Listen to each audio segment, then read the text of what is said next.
En 3 ans, le Sénégal a brutalement chuté dans le classement mondial de RSF, Reporters sans frontières, passant de la 49e à la 94e place.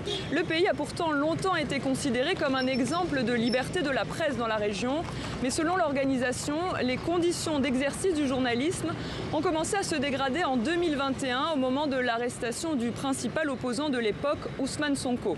C'est au cours des manifestations qui s'en sont suivies que les violences à l'encontre des journalistes ont explosé. Plus de 30 violences commises contre les journalistes étaient le fait des forces de l'ordre, notamment durant les manifestations, avec des ciblages de tirs de lacrymogènes contre les journalistes qui étaient en train de faire leur travail, qui étaient en train de couvrir, donc qui étaient identifiables comme journalistes. C'est là où on parle de ciblage.